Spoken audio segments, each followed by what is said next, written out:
இந்திய பாதுகாப்பு ஆராய்ச்சி மற்றும் மேம்பாட்டு அமைப்பு உருவாக்கிய லேசர் வான் பாதுகாப்பு கட்டமைப்பு வானில் இலக்குகளை தூளாக்கி இருக்கு. இதோட தொடர்ச்சியா உலகத்தில் லேசர் ஆயுதம் கொண்ட நாடுகள் பட்டியலில் இப்போ இந்தியாவும் இடம்பெற்றிருக்கு. இந்த இந்திய உள்நாட்டு தளவாட தயாரிப்பில் புதிய சாதனையா பார்க்கப்படுற இந்த லேசர் ஆயுதம் எப்படி செயல்படுது, இதனால விளையும் நன்மைகள் என்னென்ன, இதை பற்றி எல்லாம் தான் விரிவாக இந்த தொகுப்பில் பார்க்க இருக்கிறோம். இது தந்தையின் பாட்காஸ்ட் வழங்குவதற்காக நான் பார்த்திபன். இன்னைக்கு போர்க்களங்களில் வான்வழியான ஆபத்துகள் அதிகரிச்சிருப்பதை நம்மால கண்கூடாவே பார்க்க முடியுது. தொழில்நுட்பம் சார் நவீன ஆயுதங்களோட மையமாக இருக்கும் இஸ்ரேலில் வான் பாதுகாப்பு கட்டமைப்புகளையும் மீறி அந்த நாட்டை ஏவுகணைகள் தாக்குவதை நம்மால பார்க்க முடியுது. யுக்ரைனை பார்த்தோம்னா ட்ரோன்கள் முக்கிய இலக்குகளை தாக்குவதையும் நம்மால பார்க்க முடியுது. இன்னைக்கு சூழல்ல ட்ரோன்கள் மிகவும் ஆபத்தை விளைவிக்கக்கூடிய ஆயுதமாகவே மாறியிருக்கு. ஆளில்லாத ட்ரோன்கள் குண்டுகளை போடுவது மட்டுமில்லாம குண்டுகளை சுமந்துட்டு போய் நாசம் விளைவிக்கும் தற்கொலை தாக்குதலையும் நடத்திட்டு வருது. இது போன்ற தாக்குதல்களை முறியடிக்க ஒரு தேசம் வலுவான வான் பாதுகாப்பை கொண்டிருக்க வேண்டிய கட்டாயத்தையே நமக்கு உணர்த்துது. இந்தியாவை பொறுத்த வரைக்கும் வான் பாதுகாப்பை வலுவாக்க நிறைய திட்டங்களை முன்னெடுத்துட்டு வரோம். ஆகாஷ், பாரக் 8 உள்ளிட்ட வான் பாதுகாப்பு கட்டமைப்புகளை உருவாக்கி இருக்கிற இந்தியா ரஷ்யா கிட்ட இருந்து S-400 ட்ரையம்ஃப் வான் பாதுகாப்பு கட்டமைப்பையும் வாங்கியிருக்கோம். இதையெல்லாம் இந்திய எல்லைக்குள்ள வர்ற எதிரியோட ஏவுகணை போர் விமானங்களை எல்லாம் அடையாளம் காட்டி பதிலடி ஏவுகணைகளை வீசி அழிக்கும். இதில் இஸ்ரேலோட அயன் டோம் வரிசையில் இந்தியாவும் தன்னோட சொந்த நீண்ட தூர, அதாவது வெகு தொலைவில் இருந்து வரக்கூடிய எதிரியோட ஏவுகணை விமானங்களையும் அழிக்கும் வகையில் ஒரு வான் பாதுகாப்பு அமைப்பை உருவாக்க திட்டமிட்டிருக்கு. இதுக்காக ப்ராஜெக்ட் குஷான்ற திட்டத்தில் இந்திய பாதுகாப்பு ஆராய்ச்சி மற்றும் மேம்பாட்டு அமைப்பு கவனம் செலுத்திட்டு வருது. இந்தியா உள்நாட்டு தளவாட தயாரிப்பு, தொழில்நுட்ப நவீனப்படுத்துதலில் கூடுதல் கவனமும் செலுத்திட்டு வருது. அந்த வகையில் இந்திய பாதுகாப்பு ஆராய்ச்சி மற்றும் மேம்பாட்டு அமைப்பு உருவாக்கிய லேசர் ஆயுதம் உலகையே இப்போ திரும்பி பார்க்க வச்சிருக்கு. இந்தியா முதல் முறையா ஆற்றலை, அதாவது மின்சாரத்தை ஆயுதமாக்கியிருக்கு. இந்தியாவின் laser directed energy weapon MK2A laser வான் பாதுகாப்பு கட்டமைப்பு இப்போ உலகம் முழுக்க கவனம் பெற தொடங்கியிருக்கு. ஆந்திர மாநிலம் கர்னூலில் அதன் பரிசோதனையை DRDO மேற்கொண்டது. அப்போ டியூ, அதாவது டைரக்டட் எனர்ஜி வெப்பன் வான் பாதுகாப்பு கட்டமைப்பில் இருந்து வெளிப்பட்ட லேசர் வானில் பறந்த ட்ரோன்கள் மேலே படவும் அவைகள் வானிலேயே தீப்பிடித்து கீழே விழுந்தன. இதன் தொடர்ச்சியாக லேசர் ஆயுத சோதனை வெற்றி பெற்றதாகவும் அறிவிக்கப்பட்டிருக்கு. டியூ பாதுகாப்பு கட்டமைப்பு வாகனத்தில் இருக்கக்கூடிய ரேடார் எல்லைக்குள்ள நுழையும் எதிரியோட ஆயுதம் குறித்து சமிக்ஞை கொடுக்கும். தொடர்ச்சியாக வான் பாதுகாப்பு கட்டமைப்போட முகப்பு பகுதியில் சுழலும் லென்ஸ்களில் இருந்து லேசர் கற்றை வெளியாகும். லேசர் கற்றை எதிரியோட ட்ரோன்கள், ஏவுகணைகள், விமானங்கள் மேலே படும்போது அவை வானிலேயே தவிடுபொடியாகும். இப்படி 5 கிலோமீட்டர் சுற்றளவில் எதிரி நாட்டு ஆயுதங்களை எல்லாம் இந்திய லேசர் ஆயுதத்தால் அழிக்க முடியும்னு சொல்லப்பட்டிருக்கு. இதில் 360 டிகிரியில் சுழலும் எலக்ட்ரோ ஆப்டிக்கல் அகச்சிவப்பு சென்சார்கள் இருக்குது. இந்திய லேசர் வான் பாதுகாப்பு கட்டமைப்பு 30 கிலோவாட் லேசர் கற்றையை வெளியிடுது. இதனை தரையில் இருந்தும் போர் கப்பல்களில் இருந்தும் பயன்படுத்தலாம். போர் திறனை மேம்படுத்த ஸ்டார் வார் தொழில்நுட்பங்களில் உலக நாடுகள் தீவிரம் காட்டிட்டு வராங்க. அமெரிக்கா லேசர் தாக்குதல் ஆயுதங்களை இராணுவத்தில் பயன்படுத்திட்டு வருது.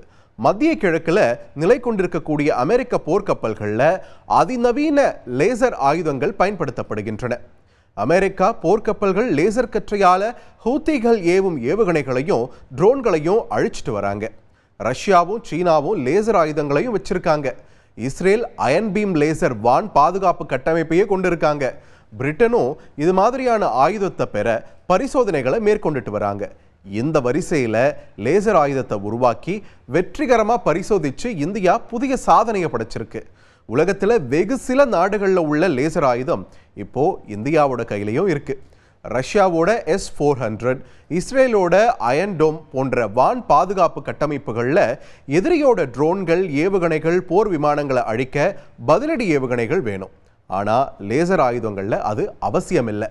மின்சக்தியை கொண்டே உருவாக்கக்கூடிய லேசர் கற்றையாலேயே எதிரியோட ஆயுதங்களை அழிக்க முடியும். இதனால் பதிலடிக்கு புல்லட்டுகள் வேணாம், ஏவுகணைகள் வேணாம் என்பதால் செலவுகளும் நமக்கு கணிசமாக குறைய போகுது.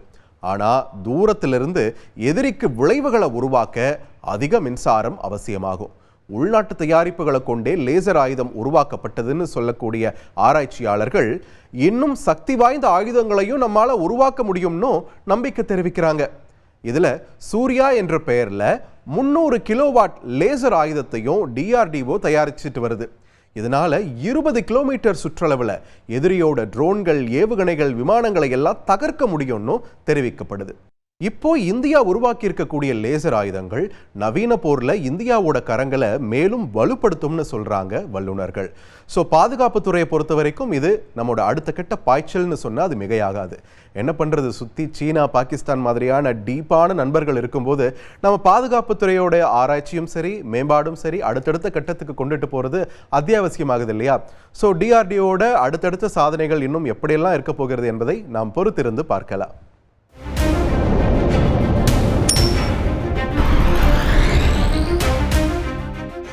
பாஜகவில் அண்ணாமலையின் ரோல் ஒருபோதும் குறையாது என ஆடிட்டர் குருமூர்த்தி தெரிவித்துள்ளார். தந்தி டிவியின் கேள்விக்கு என்ன பதில் நிகழ்ச்சியில் பங்கேற்று பேசிய அவர், தமிழகத்தை தாண்டி தேசிய அளவில் அண்ணாமலை பிரபலமாக இருப்பதாக கூறினார். அண்ணாமலையை பாஜக இப்படி நடத்திருச்சு. எந்த மாநிலத்திலையும் அந்த மாநில தலைவரை 2ஆம் முறையாக பாஜகவில் போடலை. தமிழ்நாட்டில் அது விதிவிலக்காக பண்ணணும் ஒன்று. ஆனால் அண்ணாமலையை போடுவதன் மூலமாக சுமூகமான ஒரு கூட்டணி உருவாகுமாங்கிற கேள்விக்குறி மாத்திரம் இருந்தது. அண்ணாமலைக்கு தமிழ்நாட்டில் மாத்திரம் அவருக்கு பாப்புலாரிட்டி இருக்குதுன்னு நினைக்கிறேன். எந்த பதவியிலையும் இல்லாத ஒரு மாநில தலைவருக்கு அகில இந்திய அளவில் ஒரு பெரிய அளவுக்கு மகத்துவம் இருக்கிறது. வேற எந்த ஸ்டேட் லீடருக்கும் இல்லை. வேறு எந்த ஸ்டேட் லீடருக்கும் இந்த ரீசெண்ட் டைம்ஸில் நான் பார்க்கல. இப்போது யோகினா ஒரு சீஃப் மினிஸ்டர், அந்த மாதிரி இல்லாத ஒரு கீழேந்து வேலை பண்ணி ஒரு பார்ட்டிக்கு ஒரு ஸ்தானத்தை கொடுத்து அதன் மூலமாக நாடு பூரா அவருக்கு ஒரு பெரிய கியாத்தி ஏற்பட்டிருக்குங்கிறது உண்மை. அதனால் பாஜக அவரை கீழே இறக்குவாங்க, இல்லை அவருக்கு ஒரு ரோலை குறைப்பாங்கன்னு மாத்திரம் நினைக்காதீங்க. அவரை எப்படி அக்காமடேட் பண்ணுவாங்க பிஜேபியில்? அது பெரிய அளவில் பண்ணுவாங்க, சந்தேகமே இல்லை. தேசிய அளவுலையா, ஆர்கனைசேஷன்லையா, அரசுலையா, எங்கே அரசில் பண்ணுவாங்கன்னு சொல்ல. அரசில் கேட்டால் வேண்டாம்னு சொல்லுவேன் நான். என்கிட்ட வேண்டாம், அரசியலில் அரசுக்கு போகாதீங்க. ஆர்கனைசேஷன் அவருக்கு நிறைய ஆர்கனைசேஷன் கெப்பாசிட்டி இருக்கு. அவருக்கு தேசிய அளவில் ஒரு அணித்தலைமை கொடுக்கலாமா, இல்லை ஒரு பொதுச் செயலாளர் மாதிரி மெயின்லைன் ஆர்கனைசேஷனல் ஒர்க்கில் அவர் இருப்பாருங்கிறது தான் என்னுடைய நம்பிக்கை. அதிமுக வலியுறுத்தியது, ஒரு கண்டிஷனாக வலியுறுத்தியது, அண்ணாமலை நீக்கினா தான் அலையன்ஸ் அப்படின்னு. ஏன்னா அப்படி ஒரு தோற்றம் இருக்குது. இது முதல்லேருந்தே இருக்குது அதனால. பட் ஆனால் இதை அண்ணாமலையை நீங்கள் ரிசைன் பண்ணுங்க அப்படின்னு சொல்லிட்டு பண்ணியிருந்தா இந்த நீங்கள் தோற்றம்ங்கிறது ஒரு ரியாலிட்டியாக இருக்கும். அது மாதிரி இல்லை, அவருடைய பீரியட் முடியுது. பர்செப்ஷன் இஸ் ஆல்ல பாருங்க. இப்போ அங்கே நயினார் வேட்புமனு தாக்கல் செஞ்ச அப்புறம் தான் எடப்பாடி வீட்டு கதவு திறந்து வெளியே வர. இல்லை, நான் என்ன சொல்கிறேன், இது அது எப்படி வேண்டாம் இருக்கலாம். ஆனால் அண்ணாமலையை அவருடைய பதவியை நீக்கி அதிமுக வந்திருந்தால் நீங்கள் அவருடைய பதவி காலம் முடிந்து விட்டது. எந்த மாநில தலைவருக்கும் 2ஆம் முறை கொடுக்கல. அவர் 4 இடத்துல கொடுத்துருந்தாங்க, அண்ணாமலை கொடுக்கலன்னு நீங்கள் சொல்லலாம். விதிவிலக்குகள் சாத்தியம் தானே. விதிவிலக்கு பண்ணினாக்க இவங்களுக்காக தான் பண்ணாங்க. உங்கள் தந்தி 1 தொலைக்காட்சியில் கர்ணன் தினமும் மாலை 5 மணிக்கு காண தவறாதீர்கள்.